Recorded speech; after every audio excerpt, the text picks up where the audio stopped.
I, 42F, reconnected with my daughter, 24F, after giving her up for adoption, but now her fiancé, 26M, is causing problems. My life has been a roller coaster of emotions and experiences, and I feel like I need to share my story. I grew up in a small, conservative town in the Midwest. My parents were pillars of the local church community, my father was a deacon, and my mother led the women's ministry. From the outside, we looked like the perfect family, but behind closed doors, things were different. My parents were strict and overbearing, monitoring every aspect of my life. I wasn't allowed to date, wear makeup, or even listen to popular music. They had my entire life planned out. I would attend the local Christian college, marry a nice boy from church, and become a homemaker. But I had dreams of my own. I loved art and wanted to study it in college. I secretly applied to art schools, hoping for a scholarship that would allow me to escape my suffocating home life. When my parents found out, they were furious. They tore up my acceptance letters and grounded me indefinitely. In an act of rebellion, I snuck out to a party with some friends from school. That's where I met Harold, 18M.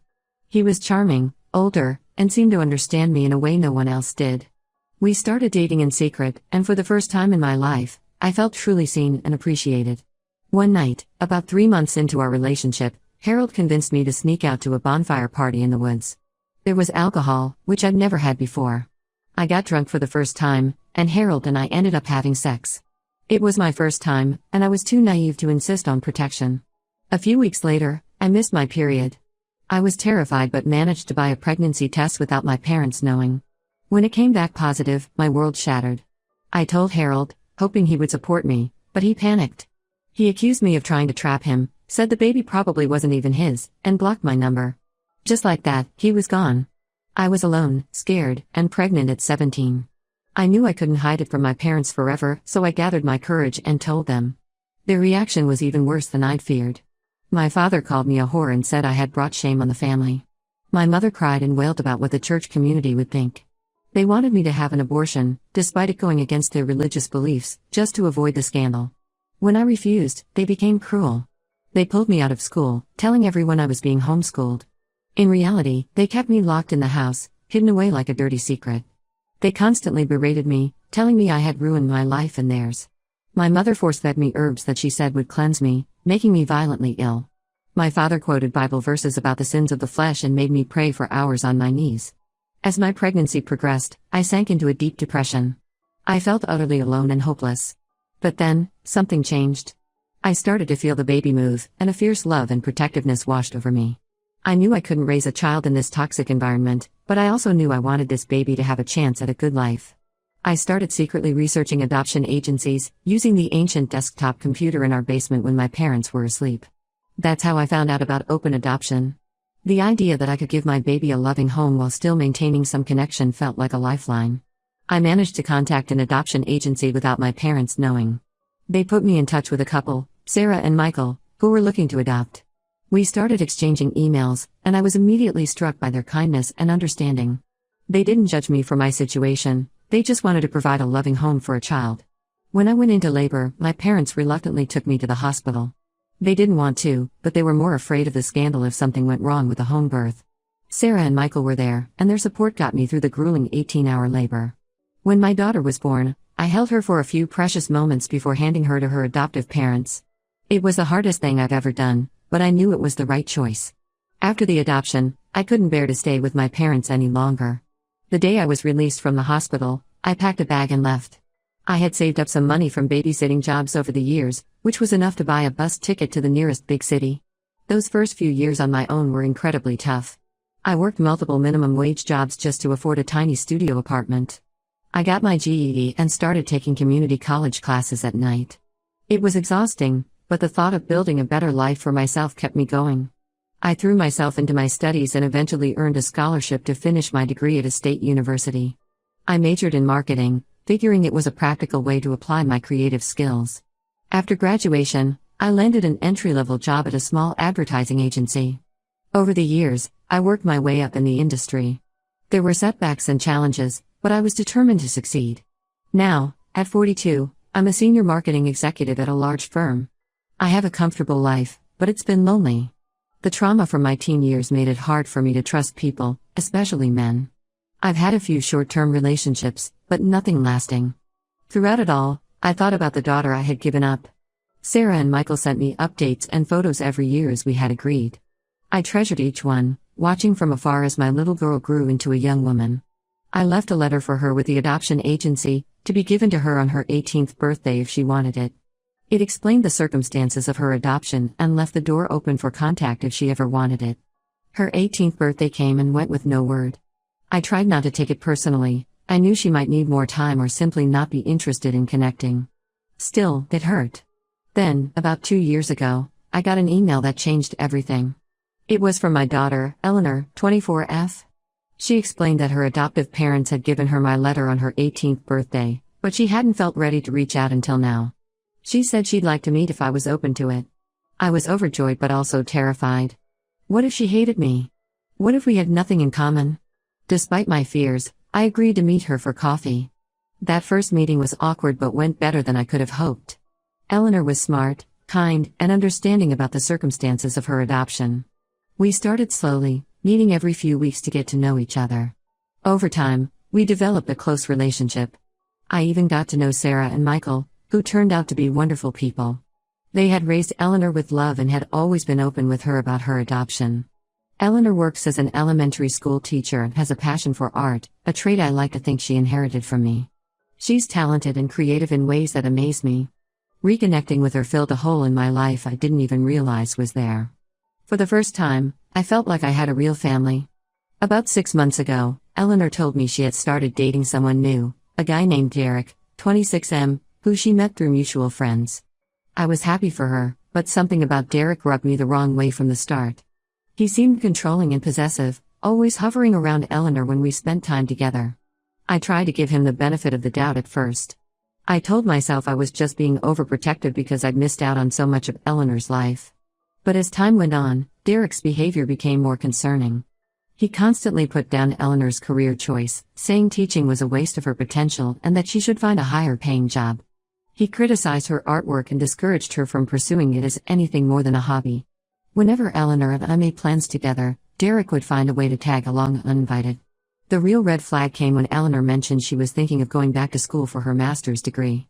Derek immediately shot down the idea, saying it was too expensive and that Eleanor didn't need more education. He told her she should focus on more important things, which I took to mean marriage and children. I wanted to say something to Eleanor about my concerns, but I worried it would damage our still new relationship. I didn't want her to think I was trying to control her life after being absent for so long. Then last month, Eleanor called me excitedly to announce that she and Derek were engaged. They'd only been dating for about 4 months at this point. I tried my best to sound happy for her, but inside I was panicking. A week after the engagement, Eleanor asked if we could meet for lunch. She seemed nervous and upset. Once we sat down, she confided that Derek had been pressuring her to quit her teaching job once they got married. He wanted her to be a stay-at-home wife and eventually mother. Eleanor said she loved teaching and wasn't ready to give up her career, but Derek insisted it was for the best. I couldn't stay silent any longer. I gently shared my concerns about Derek's controlling behavior and how quickly the relationship was moving. I told Eleanor that a good partner should support her dreams and ambitions, not try to stifle them. Eleanor got very quiet and then started crying. She admitted she'd been having doubts about the engagement but felt trapped. Derek had isolated her from many of her friends, saying they were bad influences. He monitored her phone and social media. She was afraid of how he might react if she tried to leave. I hugged Eleanor and assured her that she wasn't alone. I offered to help her in any way I could, whether that meant a place to stay, financial support, or just a listening ear. She seemed relieved to have finally opened up about the situation. We spent the next few hours making a plan for Eleanor to safely leave Derek. She decided to stay with Sarah and Michael for a while until she could find a new apartment. I helped her pack up her belongings while Derek was at work and drove her to her parents' house. It's been a difficult and emotional time, but I'm so proud of Eleanor for having the strength to leave that toxic relationship. Our bond has grown even stronger through this experience. I'm grateful that I was able to be there for her when she needed support. I know we still have a long road ahead as Eleanor heals and rebuilds her life. But I'll be by her side every step of the way.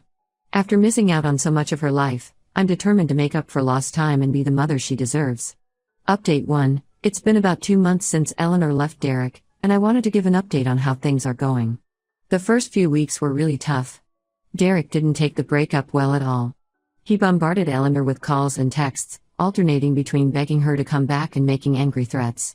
We had to block his number and all social media accounts. Derek also started showing up at Eleanor's school, trying to corner her in the parking lot. Thankfully, the principal was understanding of the situation and arranged for a security guard to escort Eleanor to and from her car. We also filed for a restraining order, which was granted pretty quickly given Derek's erratic behavior. Eleanor has been staying with Sarah and Michael, which has been good for her. They've been incredibly supportive throughout this whole ordeal. She's also been seeing a counselor to work through the emotional trauma from the relationship. I can already see a positive change in her. She seems more confident and relaxed. One unexpected development is that Eleanor's passion for art has reignited. Without Derek's constant criticism, she's rediscovered her love of painting. She's even talking about maybe trying to sell some of her work or do commissions on the side. I've been spending a lot of time with Eleanor, helping her apartment hunt and just being there to talk. Our relationship has grown so much closer through all of this. She's opened up to me about her fears and insecurities in a way she never had before. I feel honored that she trusts me enough to be vulnerable. There was one scary incident about a month ago. Eleanor and I were having dinner at a restaurant when Derek showed up, clearly drunk. He started yelling and making a scene, accusing me of stealing Eleanor from him. The restaurant staff called the police and Derek was arrested for violating the restraining order. It shook Eleanor up pretty badly, but she handled it with amazing strength. On a more positive note, Eleanor has reconnected with several friends she'd lost touch with during her relationship with Derek. It turns out he had been actively working to isolate her, telling her that her friends were jealous of their relationship or bad influences. Her friends have been wonderfully supportive, and it's been great to see Eleanor laughing and enjoying herself with them. Eleanor has also thrown herself back into her teaching career with renewed enthusiasm. She's taking on some extra responsibilities at school and her principal has hinted that a promotion to lead teacher might be in her future. Seeing her eyes light up when she talks about her students just reinforces how wrong Derek was to try to make her quit. As for me, this whole experience has made me realize how much I'd been holding myself back from forming close relationships. Reconnecting with Eleanor and being there for her through this difficult time has opened my heart in ways I never expected. I've even started cautiously dipping my toes into the dating pool, nothing serious yet, but it feels good to be open to the possibility of companionship. I've also been doing a lot of reflection on my own past and how it shaped my life. I realized that I never really dealt with the trauma from my teenage years, I just buried it and focused on building my career. Seeing Eleanor work through her issues in therapy has inspired me to do the same. I've started seeing a therapist of my own, and it's been challenging but incredibly helpful. One thing that's come up in therapy is my relationship with my parents. I hadn't spoken to them since the day I left home at 17. Part of me had always wondered if they ever regretted how they treated me, but I was too afraid to reach out. With my therapist's encouragement, I decided to write them a letter. I didn't expect a response, but I felt it was important for my own healing to express my feelings. To my surprise, I received a letter back from my mother a few weeks later. She expressed deep remorse for how they had treated me and said they had spent years regretting their actions. She said they had tried to find me several times over the years but hadn't been successful. She asked if we could meet to talk. I'm still processing how I feel about this. Part of me wants to reconnect and heal those old wounds, but another part is still angry and hurt. I haven't decided yet if I'm ready to see them, but I'm discussing it with my therapist and Eleanor. Through all of this, Eleanor has been my rock. She's been so understanding and supportive as I work through my own issues. Our roles have reversed in a way, now she's the one comforting and advising me. It's created a beautiful balance in our relationship. Eleanor is still living with Sarah and Michael but has started looking for her own apartment. She's talking about maybe getting a studio space where she can work on her art. I've offered to help her financially if she needs it, but she's determined to do it on her own. I'm so proud of her independence and strength. Overall, while the past couple of months have been challenging, I'm feeling optimistic about the future. Eleanor is healing and rediscovering herself, and our mother-daughter bond grows stronger every day. I'm just so grateful that I've had the opportunity to be there for her and to experience the joy of having her in my life. Update 2. It's been about 6 months since my last update, and a lot has happened. I wish I could say everything has been smooth sailing, but we've had some unexpected challenges. The good news first, Eleanor is doing really well overall. She found a great apartment and has settled into her new independent life. Her art has taken off in a big way. She's started an Etsy shop selling prints of her paintings and it's been more successful than she ever imagined. She's even talking about eventually transitioning to art full-time if things continue to go well. Eleanor also got that promotion at school to lead teacher. She's thriving in the new role and her students adore her. Seeing her confidence grow and watching her pursue her passions has been incredibly rewarding. Our relationship continues to strengthen. We have a standing weekly dinner date and talk or text almost every day. Eleanor has started calling me mom, which never fails to make my heart swell. I feel so lucky to have this second chance at being her mother. Now for the not-so-good news. About 2 months ago, Derek resurfaced. Apparently, he'd been in rehab for alcohol abuse. He reached out to Eleanor saying he was sober now, had been going to therapy, and wanted to apologize for his past behavior. Eleanor was understandably wary, but also conflicted. Part of her wanted to believe Derek had really changed. Against my better judgment, she agreed to meet him in a public place to hear him out. To my surprise, Derek actually seemed sincere. He took full responsibility for his abusive behavior and didn't try to make excuses. He said he understood if Eleanor never wanted to see him again, but hoped they could eventually be on friendly terms. Eleanor came away from the meeting feeling confused. She said she could tell Derek had done a lot of work on himself, but she wasn't sure if she could ever trust him again. She asked for my advice, which put me in a tough position. On one hand, I was proud of Eleanor for being open to forgiveness and seeing the potential for people to change. On the other hand, I was terrified that Derek might worm his way back into her life and hurt her again. I tried my best to be objective. I told Eleanor that while it was good that Derek was getting help, she didn't know him anything. I suggested that if she wanted to cautiously rebuild a friendship, she should do it on her own terms and with very clear boundaries. For a while, things seemed okay. Eleanor and Derek had occasional, brief interactions, mostly just exchanging polite texts. But then Derek started pushing for more. He wanted to get coffee, to come see Eleanor's new apartment, to meet up with her and her friends. Eleanor tried to maintain boundaries, but I could see her resolve weakening. She started making excuses for Derek's pushy behavior, saying he was just excited to reconnect. I gently reminded her of how things had been before, but I could tell she didn't want to hear it. Things came to a head last week. Eleanor called me in tears, saying she and Derek had gotten into a huge fight. Apparently, he'd shown up at her apartment unannounced and gotten angry when she wouldn't let him in. He accused her of leading him on and said some pretty nasty things. The whole incident was a wake-up call for Eleanor. She realized that despite his claims of change, Derek was still trying to control and manipulate her. She blocked his number again, and we're in the process of renewing the restraining order. Eleanor is pretty shaken up, but I think in a way she's relieved to have confirmation that ending things with Derek was the right choice. She's been spending a lot of time at my place, not wanting to be alone in her apartment. I'm more than happy to have her here and provide whatever support she needs. On a personal note, I've made some progress with my own family situation. After much consideration and discussion with my therapist, I decided to meet with my parents. We met at a neutral location, a quiet cafe in a neighboring town. It was an emotional and difficult meeting. My parents apologized profusely for how they treated me as a teenager. They explained that after I left, they did a lot of soul-searching and eventually left their church, realizing how toxic and controlling it had been. They've spent years in therapy themselves, working through their own issues and trying to understand where they went wrong with me. While I appreciate their apology and the work they've done on themselves, I'm not ready to fully let them back into my life. There's still a lot of hurt and mistrust to work through. We've agreed to take things slow, occasional phone calls and maybe meeting up every few months.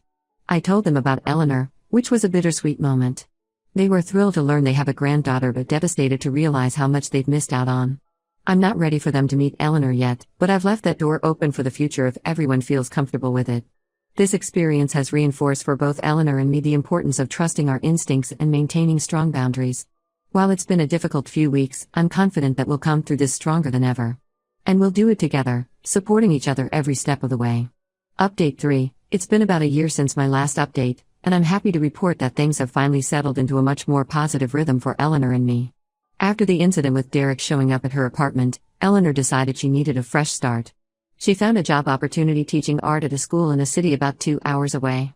It was a big step, but she felt it was necessary to truly move on from the toxic situation with Derek. I was sad to see her move further away, but I completely understood and supported her decision. We made a plan to visit each other at least twice a month, and we still talk on the phone almost every day. Eleanor has absolutely flourished in her new environment. She loves her job teaching art and has really connected with her students.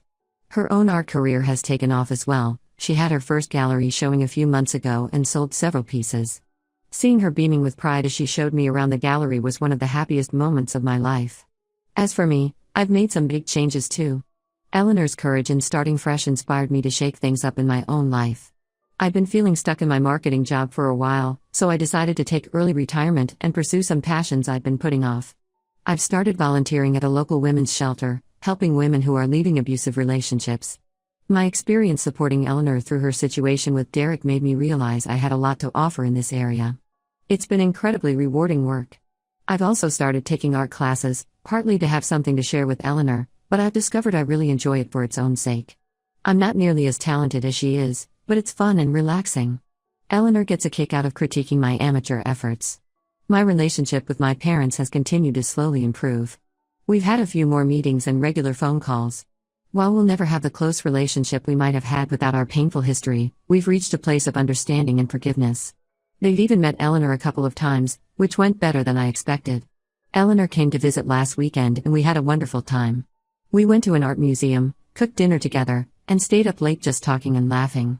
At one point, she got quiet and a bit teary-eyed. She told me how grateful she was that we had reconnected and that I had been there for her through everything with Derek. She said that for years she had wondered about her birth mother and why I had given her up. But now she understood the complexity of the situation and was thankful that I had made the difficult choice to give her a better life than I could have provided at the time. She told me she was proud to be my daughter. I'm not ashamed to admit I broke down crying at that point. To hear those words from her, after all the years of guilt and regret, was more healing than I can express. We hugged for a long time, both of us teary but smiling. As Eleanor was leaving to head back to her city, she surprised me by saying she's considering looking for teaching jobs back in this area.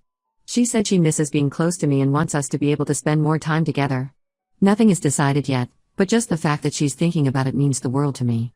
Looking back on the past few years, reconnecting with Eleanor, helping her through the situation with Derek, and building our relationship, I'm filled with a sense of gratitude and joy I never thought possible. Our journey hasn't been easy, but it's brought us to a place of deep love and understanding. Whatever the future holds, I know we'll face it together.